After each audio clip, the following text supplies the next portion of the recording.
What if you woke up one day as a Purussaurus? Could you conquer the Amazon? The moment you hatch, an egg beside you is crushed open. A giant tegu lizard has already stolen 3 eggs from the nest. You have no idea how to control this body. Instinct pulls you toward the light. Less than 5% of crocodilian hatchlings ever reach adulthood. You used to read that as a statistic in a book. Now, you are the gamble. A thunderous roar tears through the trees. A 4-meter black caiman, your mother, or she believes so, hurls the tegu away and gently gathers her surviving hatchlings, one by one, into the water. 30 centimeters long, 100 grams, not even as impressive as an ordinary fish. The river around you runs black, not filth, just the natural tannin color of the Amazon's black water. Fallen leaves have steeped this river into dark tea. You ride on your mother's back, with 7 or 8 siblings. You look almost identical, except your snout is a little wider. But blood from the broken eggs has drawn a school of red-bellied piranhas. Your mother thrashes to drive them off, but one hatchling is bitten and dragged under. Your human mind remembers how piranhas hunt. Probe first, then swarm the moment blood is drawn. You go rigid against your mother's back. That stillness saves your life. A dark shadow drops from the sky. A harpy eagle, talons strong enough to carry off a monkey, snatches the sibling beside you. 2 seconds pass between seeing it and watching your brother vanish. The sky and the water both want you dead. Until you're grown, every second here is a gamble. 3 months pass. You're growing faster than your siblings. Wider snout, thicker armor. Something about your own reflection doesn't look like an ordinary caiman anymore. One evening, a 5-meter green anaconda silently slides out of the reeds and coils around a younger brother. Loop after loop, tightening as his cries grow weaker. Your human mind runs the numbers. Roughly a kilogram of crushing pressure per square centimeter. You're still tiny, and charging in is practically suicide, but you do it anyway, biting down on its body. It slings you into a submerged root, tearing your flank open. Your mother rushes in from the other side, bites the anaconda, and shakes it until it finally lets go. Your brother survives, so do you, but lying in the shallows, blood leaking into the black water again and again, you learn something your instincts never could teach you. Your mind understands the danger perfectly. Your body is still far too small. 6 months pass. You're 1.5 meters now. Your siblings barely half that. 6 giant river otters, the only Amazon animals bold enough to gang up on a black caiman, surround 3 of your brothers while your mother hunts downstream. The others do the only thing they know: run. You don't. You know otters decide whether to fight almost entirely by size, so you puff up, spread your jaws, and unleash the loudest roar you've ever made. The otters freeze, glance at each other, and retreat. Your first win by brain instead of muscle. Your brothers look at you differently now. A year passes. You're 2.5 meters, 100 kilograms, nearly as large as your mother. Your siblings start avoiding you, hiding beneath her belly whenever you get close. Then one day she turns and opens her jaws at you. Not a greeting, a warning. You step forward. She lunges, snapping shut just centimeters from your face. You understand immediately. You've grown too fast to read as her own kind anymore. Her instincts now flag you as a threat, and she isn't wrong. You retreat into the black water and swim away. No mother, no siblings, just a human mind riding a body that's outgrown its own family. Hungry, you wander into unfamiliar water, territory that already belongs to someone, a fully grown male black caiman, over 4 meters long. To him, you're not a rival, you're dinner. He erupts from beneath you and clamps onto your hind leg, ripping it open.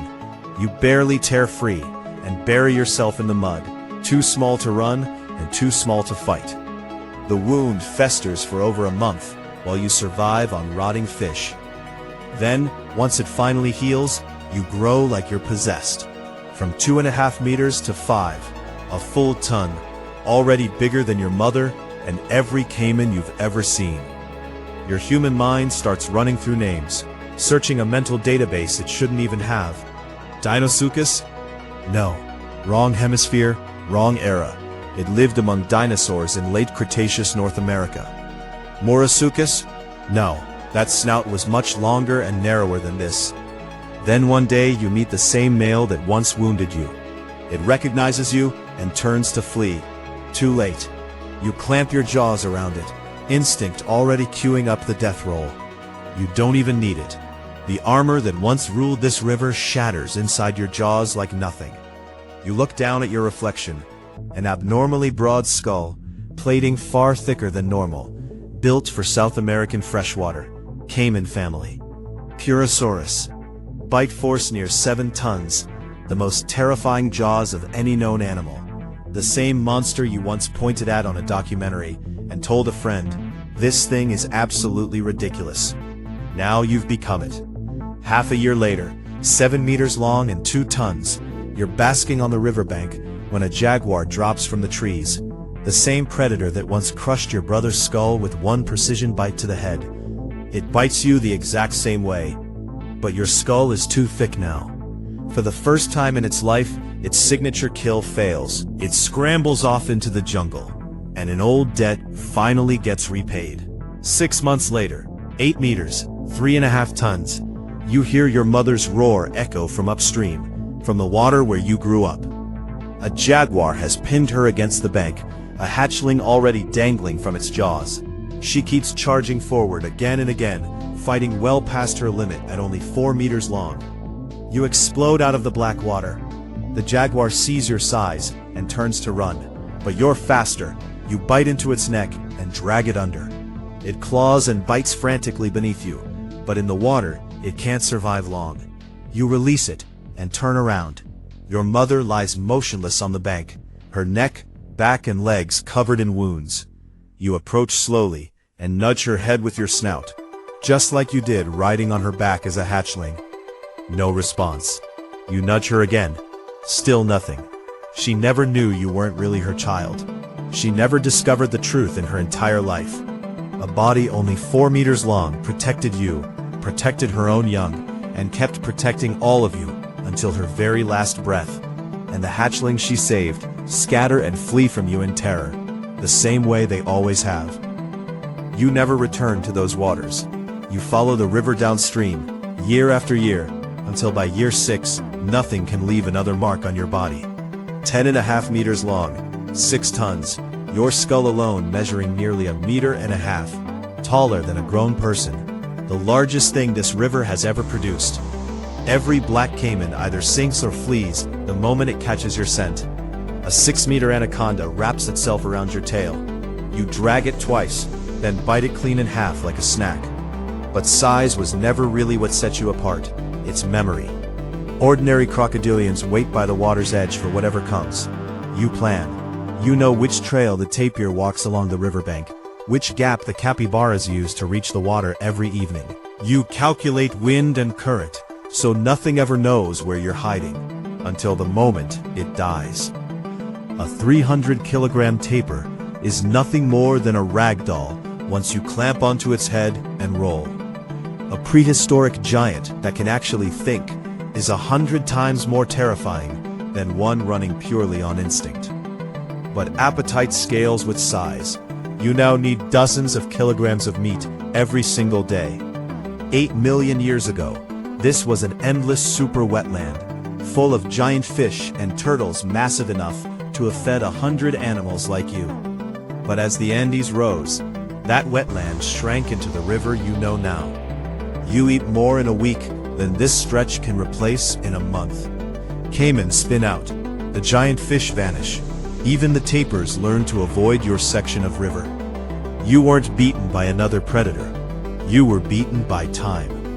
You're a king built for a world that was already buried under mountains 8 million years before you arrived. At sunset, you float alone, in the middle of the black water, the setting sun turning your armored scales dark gold. The river is quiet enough that you can hear your own breathing. You think of your caiman mother, barely 4 meters, unable to stop a jaguar, unable to save every child. yet always surrounded by hatchlings, never once lonely, content guarding a single nest and a stretch of river that was just enough for her. You have every stretch of river. You defeated every rival. You claimed the finest territory, and within dozens of meters, not a single living creature dares approach you. And then what? There's nothing else. No companions, no rivals, no meal that ever truly satisfies your hunger. Not one living thing willing to stay by your side. Exhaustion rises over you like water. You take one last look at the Black River, knowing it will forget you exactly the way it long ago forgot the wetlands that made you, 8 million years too early for a world it never got to keep. Then you close your eyes. When you open them again, you discover you have no legs. It's already pressed against the ground, while your body stretches out behind you, segment after segment, seemingly without end. Your next reincarnation is already waiting for you. Are you ready